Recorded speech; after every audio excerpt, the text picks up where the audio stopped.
Hey everybody, this is Russ from Retro Game Core. So as you may know, I've only been involved in retro handheld gaming for about 6 months now. But one of the trends I've noticed is that a lot of people are focused on the next big thing. You know, they're waiting for that next device that's going to solve all their problems.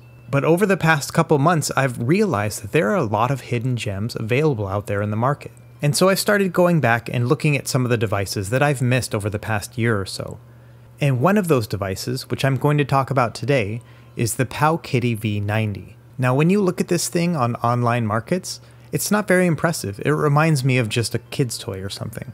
And it has a kid's toy price to it. You can find it for under $40 almost all the time, and sometimes you can find it for under $35 when it's on sale. And I'm here to tell you that this little clamshell device, which reminds me of the Game Boy Advance SP, is worth every one of those pennies. And at this low of a price, I had very low expectations. I figured it would play Game Boy and Game Boy Color okay, but probably not Super Nintendo or Game Boy Advance. It turns out that they play those actually rather well, and on top of that you can even play some PS1 games on it. But probably the thing I like most about it is that it takes advantage of years of work for other devices that are very similar because it can run that same firmware. So here we are with a device that's under $40, has a mature firmware, and is actually kind of a pleasure to play. So without any further delay, let's check this one out.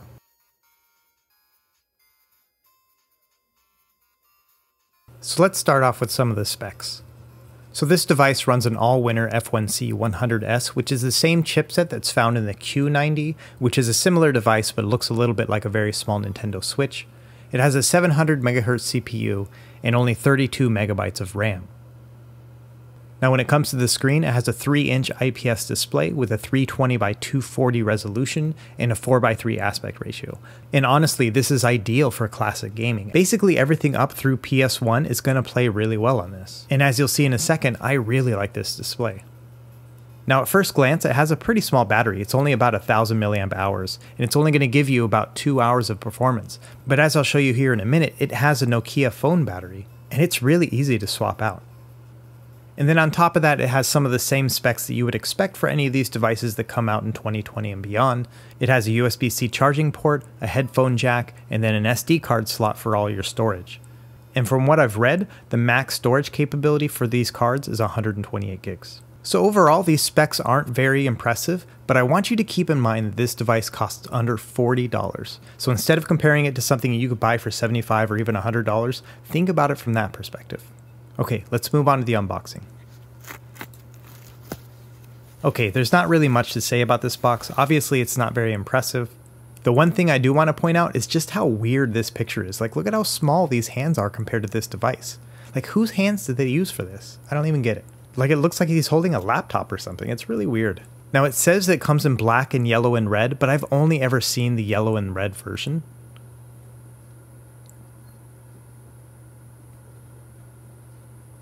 So opening up, nothing special about it. It has a USB-C cable, as well as an instruction manual. One funny thing I found about the instruction manual is it has a section that says, hey, don't blame us for these bad emulators. If they don't work the way you expect, it's because the emulator's fault, not ours. And from a software perspective, I obviously disagree with that. If they're going to bake in emulators into their device, they should take responsibility for them. But yeah, this is what it looks like. Nothing crazy or anything. I'm not a huge fan of this orange color here. They actually call it koi fish red in the marketing materials. Either way, it's just not very impressive. As you can see, it comes loaded with a 16GB card, and this already has a bunch of games on it, but I've been told that this card is very unreliable, so you're just going to want to swap it out as soon as you can. So on this right side, it has a power switch as well as the SD card slot. In the bottom here, you can see the USB-C charging port, as well as a headphone jack. I really like that they put these on the bottom. It makes it very convenient to access. On the left, you see there's a volume wheel. It sticks out a little bit more than I'd like, but I really like having volume wheels on these devices. And then just feeling these 4 shoulder buttons, they actually feel pretty good. They're more mushy than clicky, and I was expecting them to be very clicky. When it comes down to it, I actually kind of like these. In the back here, you can see where the battery goes. And like I mentioned before, this is just a Nokia phone battery here.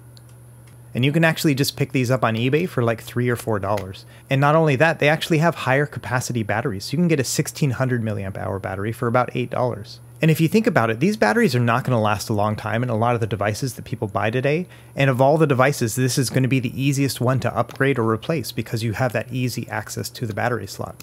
So honestly, I think that's a really big win. Okay, let's open it up.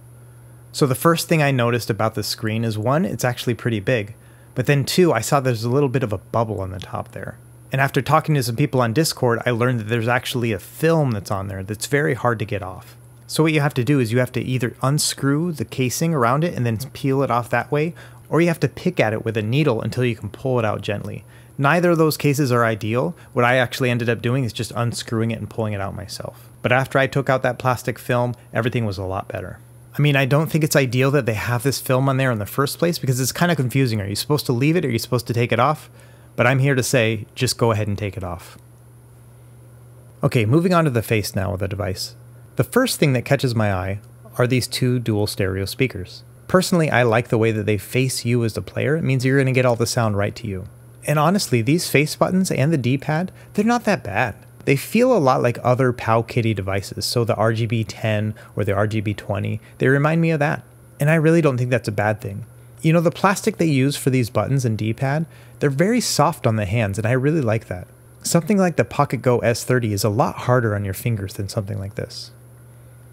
And all of these buttons are nice and mushy, other than that menu button. That one's clicky, and none of the other ones are.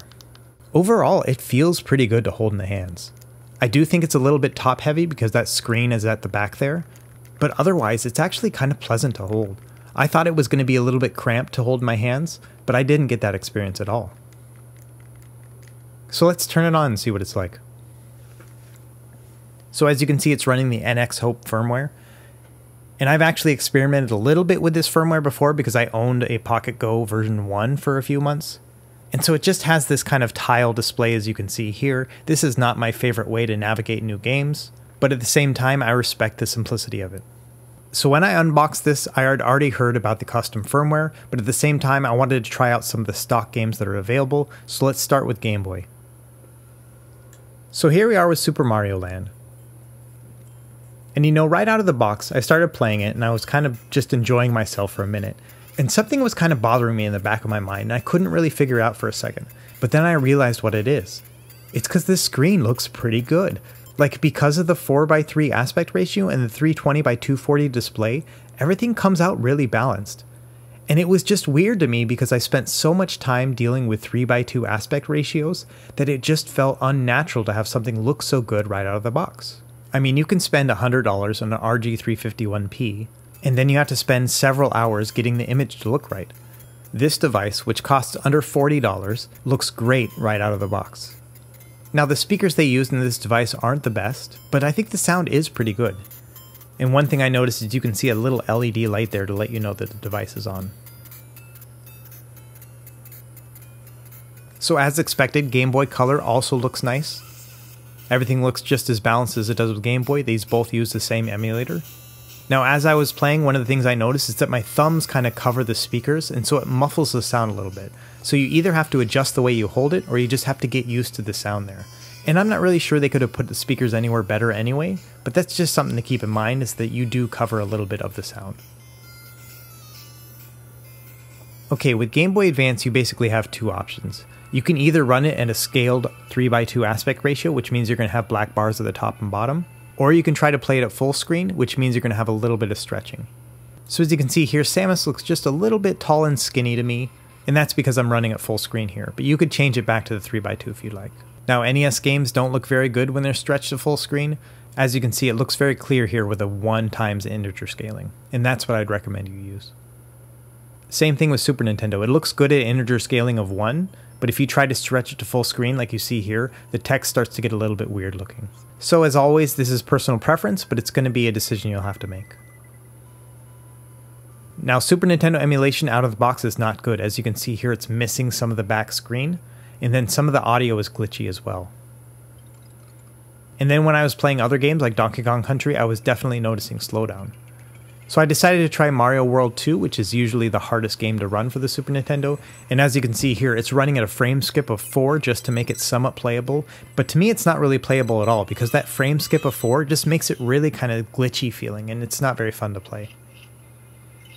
So in general, out of the box, I had seen enough and I thought, okay, let's move on to the custom firmware. So let me show you that one. So as you can see here, there's an entire repository for custom firmware for devices that are very similar to this one. So the BitBoy version 2, BitBoy version 3, as well as the Pocket Go version 1 and the PowKiddy Q90. All of them use the same custom firmware.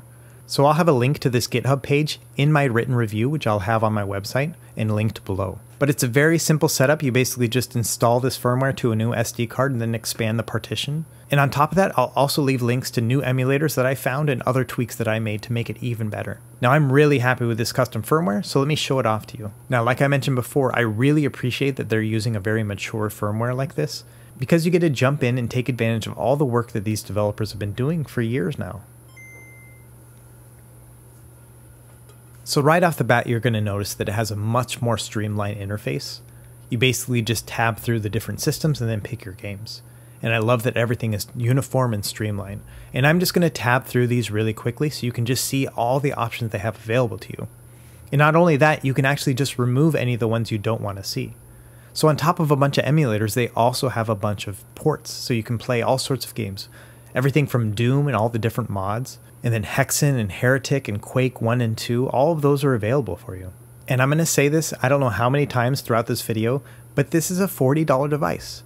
And after installing this custom firmware, there are dozens of different games and systems that you can play on this. At the end of the day, this is just really impressive for the price. And there are also a lot of skins that are available to you as well, so I'm just going to tab through those so you can get a feel of what's available for you. Personally, I ended up using the comic book one. I just like how bright and vivid it is, and it's kind of in keeping with the toy aspect of this device. And if you want a traditional feel, they have that as well. You can see here they have the G-Menu 2X, which honestly just feels a lot like the RG350. Now, if there's a system on there and you know you're never going to use it, for example this one here, all you have to do is hit the select button and then just pick delete whatever it is. And that's it. You can just go through and delete all the different emulators you like. Okay, let's test out gameplay performance overall. I'm not going to spend too much time on the lower end systems just because we already saw those, but here's Link's Awakening. Now, one of the things I noticed is that it has very rich colors. Now, one of the things you can do with this is you can change the different filters so you can make it not so harsh on your eyes. Again, it's all personal preference, but I personally like to see it this way.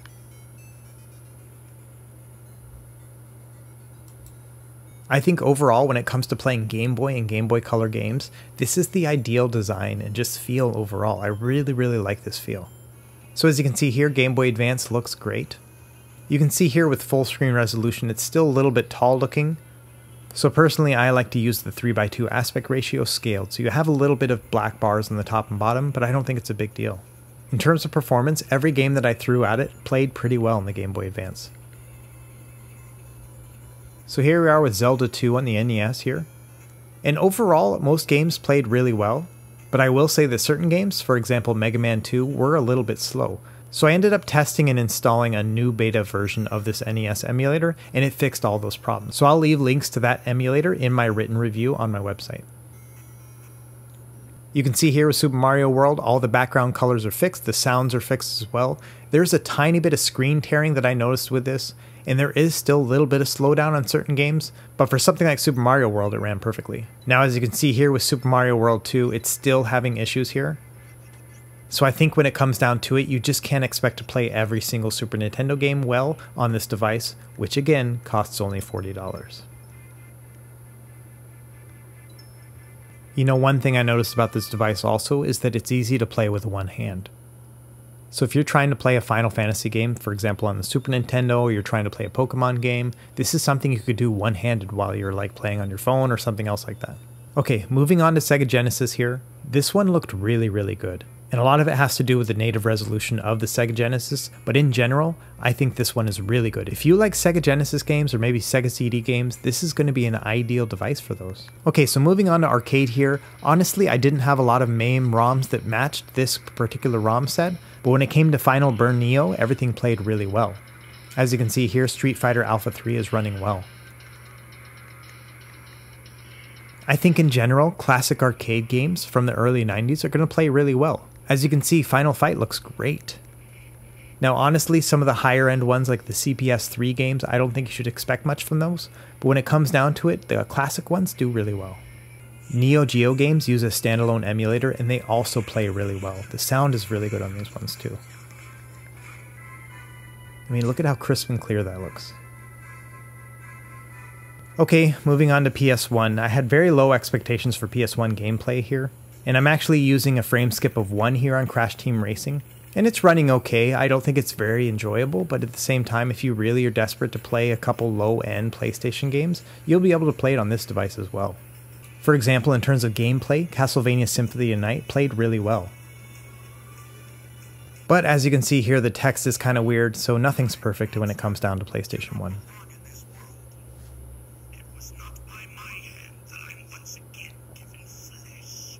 Okay, let's do some comparison with some other smaller devices. On the left you see is the Trim UI Model S, in the middle is the Amberneck RG280V, and then the right obviously is the PowKiddy V90. Now the screen on the Trim UI Model S is just tiny, and I don't think it's a good comparison, so we're not even going to look at it. And obviously the RG280V is much brighter and crisper, but this device cost $80 retail, so it's twice the price of this other one. Now when it comes to the actual feel of playing these devices, the PowKiddy V90 feels very natural because you have a natural resting place for your index fingers. Because of that, it feels good to hold it in your hands. I also like that the speakers are facing up, despite the fact that you do tend to cover them with your thumbs. Now the 280V is a different story. The buttons feel definitely much better, the screen looks better, but there's kind of an awkward place to put your index fingers, and the sound comes out of the back, which is a little bit weird as well. In general, there's no easy way to hold it. If you try to hold your index fingers low, you feel like it's going to topple over. So you basically have to put your index finger in this no man's land up by the shoulder buttons. Now make no mistake about it, I like these buttons better, and the build quality is much better on the 280V, but I have a hard time justifying the fact that it's double the price of this other device, which feels better to play in the hands. Sure, the buttons are a little bit cheaper looking and feeling, but I kind of like that aspect, honestly. Okay, some quick specs when it comes to weight. So the 280V is 4.37 ounces, and the Trim UI is only 2.33 ounces. The PowKiddy V9 is somewhere in the middle there, with 3.95 ounces, which is just a little bit lighter than the 280V itself. Comparing the sizes of the two, you can see that the PowKiddy V90 is a little bit thicker than the other one, but one thing to keep in mind is that the screen and the face buttons are all covered and protected using that folding hinge, which means if you want to have the same level of protection for the 280V, you have to buy a separate case for it, so already you're spending even more money, and it's going to be a lot bulkier than the V90. I think when it comes down to it, for a clamshell device like this, I'm not sure what else PowKiddy could have done to make this better. Like, everything is pretty thoughtful, you know. I like the little battery compartment in the back. I like having the headphone and USB jacks in the bottom. You can see here with the 280V, they're on the top, which is always something that's annoyed me. In general, everything is placed about where I would expect them to be placed, and it's something I appreciate with this device. And in terms of user interface, I think by far I would prefer the custom firmware that's available on the PowKiddy V90 over the OpenDingX interface that's found on the 280V. This device has a safe shutdown mode, so you just go into the settings and then power off the device, and then you can just flip the switch off. And you know, given the fact that I have about 10 devices at this point, I had to really kind of figure out where this device stood when it came to all of those. And when it came down to it, I think this is going to turn into my beat up device. You know, it's the one I'm just going to throw in my pocket when I'm running somewhere or whatever and I have a couple minutes to kill. I don't have to worry about scratching it up or getting banged up or anything else like that, because at this price, it's very easy to replace. Alright, let's start breaking it down here. Let's start with what I like. So number one, like I've mentioned I don't know how many times at this point, I really like this price. I think that under $40 really makes it an impulse buy, especially when you look at other devices like the Trim UI Model S, which is $50, or even the RG280V, which is $80. $40 or below just makes it an easy sell. I think this device is very pocketable. It's easy to just grab it and take it with you. The screen on it is pretty decent. Obviously, it's not a beautiful OCA laminated display, but at the same time, it does what it needs to do, and it does give me a nostalgic feel. The buttons are pretty good. They're not hard or clicky. They're soft and mushy, and I think that works really well with the type of games I'm going to play on this. I like that it has a volume wheel. It allows me to instantly change the volume without having to memorize any sort of hotkeys or push any sort of extra volume buttons. I appreciate that it has an easily replaceable battery because I think it's going to add to the longevity of this device because I can just buy more batteries in the future if this one dies out. Or if I just wanted to go crazy, I could have multiple batteries right now and then I wouldn't have to worry about charging the device all the time. And as you saw earlier, this custom firmware really improves the gameplay performance as well as the user interface. At the end of the day, there's nothing really about this device that bothers me. And that's probably the best compliment I can give this device. So now let's talk about what I don't like. And let me caveat all this by saying that the price kind of compensates for the lack of some of these features. Number one, I don't really like these colors. This red or orange color as well as the yellow color make it feel a lot more amateurish than they could be. I mean, it would be super cool if they had all sorts of other different color options that people could buy and maybe install themselves. And even though you're not going to be using them that much because of the type of games you're going to be playing, I did notice that sometimes the shoulder buttons are a little bit sticky. Like sometimes when you push down on them, they don't come up as quickly as I'd like. That whole screen protector thing was really weird. Like it was hard to figure out, one, was there a screen protector there? And two, did I need to remove it? And I don't think that should have been there. The speaker placement leaves a little bit to be desired, but honestly, I'm not sure where else they could have put them. It's kind of a love-hate thing with me. I love where they're placed, but I hate the fact that I muffle them with my own hands. And then the battery life is not great. I would expect 2, maybe 3 hours of gameplay out of this device. But again, like I said, you could have multiple batteries and you could have kind of a perpetual battery thing going if that was something that was important to you. Alright everyone, that really wraps up my review here. You know, when I first got this device, I had pretty low expectations. For under $40, I was expecting it to play Game Boy, maybe Game Boy Advance, and some Nintendo games. But I was pleasantly surprised that not only did it play more games than I expected, but I liked the design a lot more than I thought I would. I'm a big fan of clamshell devices like this, and I think as a budget device, it more than delivers. So what do you think? Let me know in the comments below. Do you think this is worth $40 or less? I hope you enjoyed the video, and be sure to like and subscribe if you found this helpful for you, and we will see you next time. Happy gaming.